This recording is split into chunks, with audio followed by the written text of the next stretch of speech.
Hello and welcome back. This is The Lost Adventure, and today we're going to go over something a little bit different. The adventure is called the Three Wizard Conundrum and is actually a Goodman Games 5th edition, module. And it is designed for 4 to 6 third level adventurers. This adventure is written by a Mahalo Tesic. I probably completely butchered that name. Who has also written another adventure for Goodman Games called The Siege of Bonemore Keep. Now, the book itself is only 12 pages long and was given out in the 2022 Free RPG Day. It's a pretty modular adventure and only requires a few things to be able to be ported into your game or campaign. Number one is your world needs to have wizards. Number two is it needs to have goblins. And number three is pteranodons. If you're wondering about the last one, well, we got goblins riding flying dinosaurs in this one, ladies and gentlemen. So, anyways, back to the module. It's short, modular, and quick. So it's an easy side quest, adventure filler, or like a quest board sort of thing. There's really only 5 acts to this entire adventure. Act 1, which I call the Wizards. There's 3 of them. Humboldt of Hightower, Dunbar the Arcane, and Rialto the Resplendent. All are in your town looking for a group of adventurers to complete a simple fetch quest. And today's specific MacGuffin is a simple ring.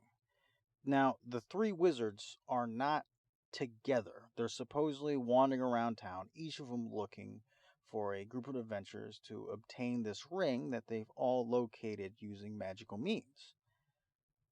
Supposedly. They're all supposed to be rivals of each other. At least that's what everybody is supposed to think. These 3 wizards are actually con artists in league with each other, and one can't even actually cast magic. So, anyways, each wizard will offer a 500 gold piece reward for the recovery of the ancient magical ring. This can be haggled up to 1,500 gold pieces, but no forward payment will be offered or given. Once the party accepts, the wizard will test them using a series of, actually just using one of 3 tests that they have inside the book.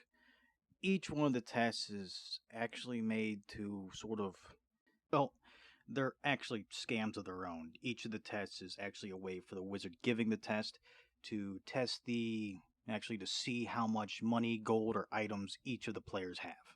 One of them is actually a lock-picking test, where if the players succeed in unlocking it, the wizards will tell you about how amazing that was. But in actuality, it was something they stole earlier and none of them had been able to unlock it. Now, once this entire part's done, we're off to Act 2, which I'm calling the Journey to Cleft Mountain. The wizards will have given the adventurers the location of the ring. It's up on a place called Cleft Mountain, named so because of a giant cleft into the mountainside supposedly caused by a fight between the gods in an ancient time, which also supposedly affects magic in the area and is also given as a reason as to why the wizards themselves won't obtain the ring and why they need adventurers to retrieve it. The back of the book actually has rules for this. Each spell cast in the area requires a DC 10 plus spell level check versus the caster's spellcasting ability. And if they fail, there's actually a D100 scale for wild magic effects for what happens after they fail. Now, once they reach the cleft into the mountainside, which is a gorge that is 10 to 15 feet wide with 40-foot walls and is 300 feet in length. The entire thing is also difficult terrain. The players will be ambushed at the halfway point, so about 150 feet down the gorge, by the Bigwings tribe. What are the Bigwings, you ask? Why, they are goblins that ride on pteranodons. 8 of these goblins will ambush the party, and they will spend 2 rounds shooting their bows at the players, and then half will then come down the gorge and attempt to carry off any PCs that are separated from the party. I would suggest using something like a contested strength check or a grapple check, DM's choice. And then they take the captured prisoners to their camp, where then they will have to deal with the goblin boss called Ho-Hug. Now, there's not much actually described about this camp. There's no numbers, there's only a description of the 8 goblins on Pteranodons and Ho-Hug, the goblin boss. The DM will have to create everything else. With a camp like this, I would say probably 10 to 15 goblins. And maybe 10 Pteranodons, maybe? I don't know, I'm not a professional on Pteranodon riding goblins. Now, if the players tell Ho-Hug about their mission and what they're there for, Ho-Hug may actually send the players to go retrieve the ring for himself, but he'll send them without any armor or equipment. The DM can influence this entire interaction by going on to Act 3, which is named after the party involved called the Gallows Fellows. The Gallows Fellows are 4 NPCs: Percy the Priest, Birdo the Scout, Nadir the Druid, and Gord the Thug. And these guys are involved in this adventure by actually being another party that was recruited by the 3 wizards to retrieve the ring. Oh, I should also mention that they're called the Gallows Fellows because all 4 of them were actually supposed to be executed in some form for the crimes they have committed, which include minor things, like highway robbery, desertion from military service, inciting a peasant revolt. Nothing too major.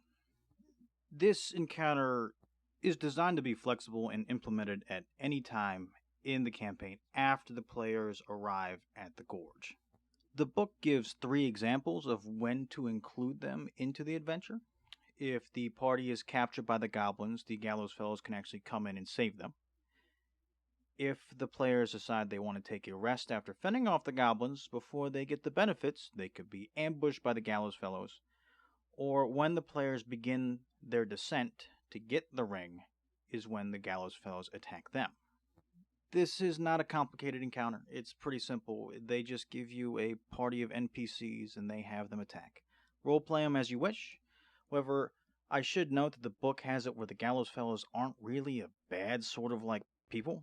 If they defeat the PCs, they'll stabilize any of the dying ones, tie them up, and rob them before descending to get the ring themselves.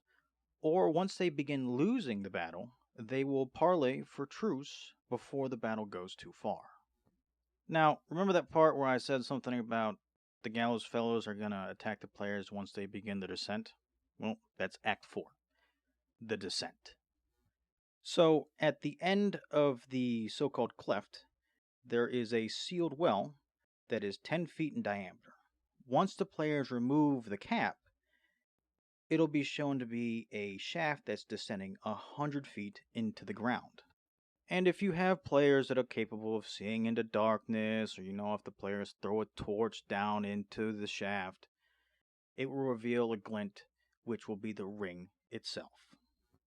And this is where the entire dastardly trap set by the 3 so-called wizards comes into play. The ring is actually just a basic iron ring placed inside of a maxed HP gelatinous cube. You see, the entire adventure is one giant trap to get the adventurers killed by the gelatinous cube so then that the 3 so-called wizards can show up afterwards and collect all the equipment left over from their corpses after it's dissolved by the cube. At least, that's their plan. Once the players defeat the cube, they'll find some minor treasures. There's like 500 gold pieces worth of items down there. Well, 600 gold pieces worth of items down there. And this would also be a good opportunity for the DM to include certain magical items or specific campaign items that you need the players to find. It could be found down here, perhaps left by another group of adventurers that was killed by this trap. Now, after the PCs climb out, we enter the final act. Act 5, the Inevitable Betrayal.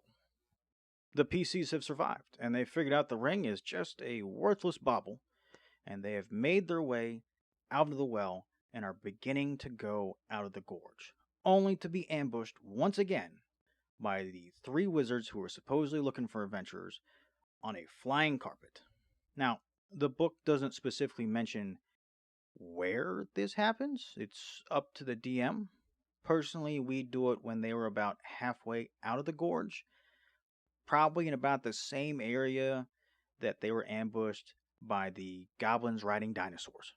But no matter what way is chosen, the three wizards will be surprised at finding the PCs alive, and they will begin arguing and blaming each other for failing to make sure that the plan worked. And then they begin their actual aerial assault on the players. One of the three so called wizards, Humboldt, will actually drive the flying carpet, while the other two will fire ranged weapons at the party. Notice I didn't say anything about casting magic. The wizards will not use magic unless it's used as a last resort. And this is because they actually are afraid of the magical effects that are happening in the gorge. Now, once one of the wizards is killed and taken down, the last two will immediately retreat, arguing with each other, and then one round later, a body will fall out of the sky and crash down near the player characters. This will obviously be one of the bodies of the three wizards. Now there's only one because the players killed one, and the other one killed another one. No honor amongst thieves, apparently. After this happens, the players will hear a maniacal laughter come from the sole surviving wizard on the carpet as he flies away as fast as he can. And that's it for the adventure as written. It's not bad, especially for the price I got it for, which is free. Free is perfect. You can still get it from free from Goodman Games website, actually. You can get the PDF for free downloaded, or you can actually get a booklet free. You just need to pay shipping and handling. We only have some minor suggestions to implement it in your game. The wizards are almost designed to be a possible recurring future character. Well, the one surviving one. So we would suggest, instead of using the three in the book, maybe design your own or rename the three to make them fit in with your campaign. Now for the ratings. For the adventure rating, I'll give it a 3 out of 5. It's not great, it's not terrible, but it is useful and modular. You can fit it in any campaign as long as you have wizards, goblins, and dinosaurs. Well, I guess you don't really need dinosaurs. You could come up with something else they could ride on, but oh no, goblins riding on flying dinosaurs seems kind of awesome to me. For value, 5 out of 5. You can't beat free. And no, we won't change our mind on that. Free is definitely the best way to get something. Now for deadliness factor, 2 out of 5. It's not that deadly. Though there are some points where, with consecutive bad choices, the players could possibly, maybe, get their characters killed. But take solace in the fact that if this does happen, it's not your fault, it's their fault. Well, that's it for today. We hope this helps someone out there, and we will see you guys next time. Goodbye.